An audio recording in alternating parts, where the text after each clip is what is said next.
दोस्तों नमस्कार, मैं संस्कृत का विद्यार्थी भागीरथ। देखिए, हम क्या पढ़ रहे थे? शाबाश, क्या पढ़ रहे थे? कारक पढ़ रहे थे। ठीक है। अब देखिए, कारक की मैंने आपको बताई, और परिभाषा बताने के बाद में मैंने आपको कारक चिन्ह भी मैंने आपको बता दिए। ठीक है। और कारक के भेद कितने होते हैं वो भी मैंने आपको बताया। ठीक है। तो बस बताओ, कारक के कितने भेद होते हैं? 6 भेद होते हैं। शाबाश, कितने भेद होते हैं?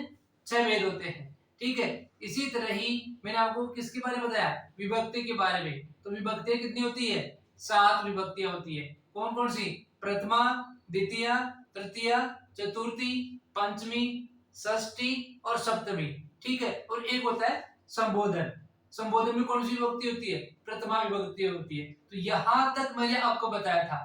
उसके बाद में देखिए, एक एक अपन इसको कारक को पढ़ेंगे। ठीक है। उसी की तरह आपको आपकी समझ में आएगा। तो सबसे पहले यहां देखिए, हम पढ़ेंगे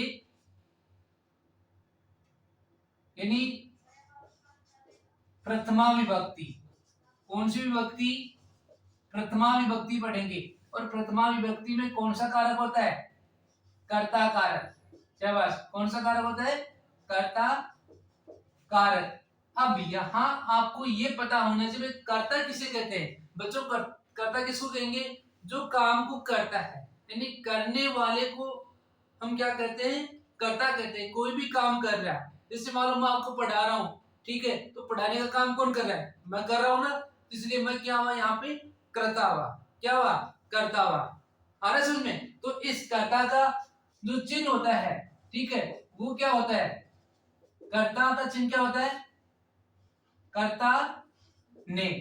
आया समझ में? इसका चिन्ह क्या होता है? ने होता है। तो अब यदि अपन कोई भी सेंटेंस बनाते हैं, ठीक है, यानी जो काम को कर रहा है, करने वाला कौन होता है? कर्ता होता है। ठीक है। जैसे एक उदाहरण देखिए बच्चों, राम है पठती। ठीक है। क्या लिखा मैंने? राम है पठती लिखा है। तो ये जो राम जो शब्द लिखा हुआ है, पढ़ने पढ़ना क्या हुआ? एक क्रिया है। ठीक है। पढ़ना क्या है? क्रिया है। तो इस पढ़ने का काम कौन कर रहा है? ये राम कर रहा है। ठीक है। तो ये राम क्या हुआ? करता हुआ। आया समझ में? आ रहा समझ में? शाबाश। तो देखिए, राम है पढ़ती, राम पढ़ता है। तो यहाँ पे जो कर्ता कारक है वो कौन? राम है। आ रहा समझ में? इसी तरह ही जैसे आगे एक उदाहरण मैं और बता देता हूं, बालकौ पढ़ता है। क्या लिखा मैंने? बालको पढ़ता है। ये बालको जो शब्द लिखा हुआ है, ये क्या है? करता है। कितने बालक है? 2 बालक है। और ये पढ़ना क्या है? क्रिया है। तो 2 बालक क्या करते हैं? पढ़ते हैं। आ रहे समझ में? तो यहाँ पे जो पढ़ने का काम कौन कर रहे हैं? ये 2 बालक कर रहे हैं। तो ये बालक क्या हो गए? कर्ता हो गए। इसी तरह ही एक उदाहरण और देख लो। ठीक है। तो जैसे बालिका पठंती। मैं आपको सिंपल से उदाहरण बता रहा हूँ। ठीक है। ताकि आपको आगे समझ में आता रहे। तो बालिका ये बहुवचन है, और ये भी बहुवचन है। तो यहाँ पे बालिका यानी बहुत सारी बालिकाएं हैं, और ये पठंती, ये क्या हुआ? क्रिया हुआ, बहुवचन। तो दोनों, ये जो बालिका जो शब्द लिखा हुआ है, ये क्या है? करता है। ठीक है। काम को करने वाली कौन है? ये पढ़ने का जो काम कर रही है वो कौन कर रही है? ये बालिकाएं कर रही है। आ रहा समझ में? तो ये इसी तरह ये कर्ता कारक हुआ। आया बच्चों? कर्ता कारक समझ में? ठीक है। अब उसके बाद में आगे देखिए, यहां कर्ता के बाद में कौन सा कारक होता है? शाबाश, कौन सा कारक? कर्मकार। कर्ता ने कर्म को, इसका चिन्ह क्या होता है? क्या चिन्ह होता है इसका? को होता है।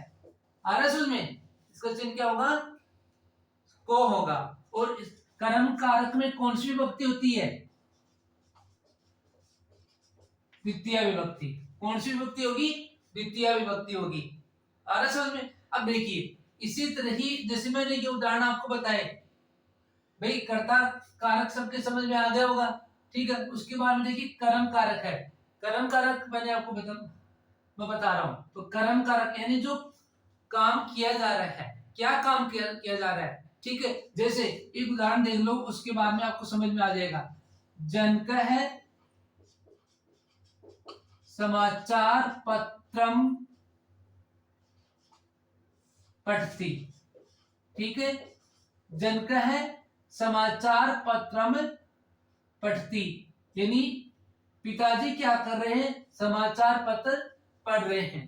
ठीक है, तो यहाँ पे कर्म क्या है भाई, काम यहाँ पे कौन से किया जा रहा है, समाचार पत्र पढ़ा जा रहा है, तो ये क्या हो गया, इसमें कर्म हो गया।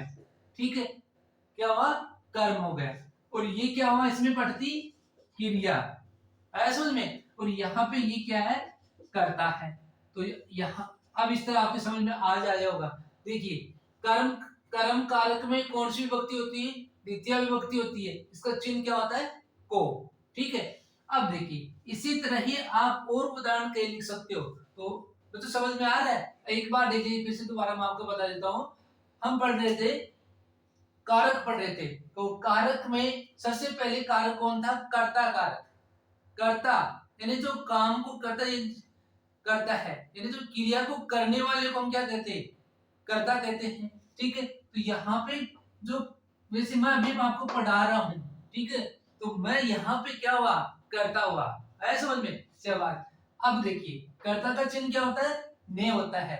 उदाहरण देखो, राम है पढ़ती, राम पढ़ता है, तो पढ़ने का काम कौन कर रहा है, राम कर रहा है, तो राम यहाँ पे क्या हुआ, कर्ता हुआ। इसी तरह ही आगे, बालको पढ़ता है, यानी बालक पढ़ते हैं। कितने बालक, दो बालक, तो दो बालक पढ़ रहे हैं, तो ये दो बालक क्या हुआ, कर्ता कारक हो गया। ठीक है, इसी तरह बालिका पठन्ति, मेरी बालिकाएं पढ़ रही हैं, तो ये बालिका क्या हुआ, यहाँ कर्ता कारक हो गया। ठीक है, इसी तरह ही कर्म में द्वितीय विभक्ति और इसका चिन्ह क्या होगा, को होगा।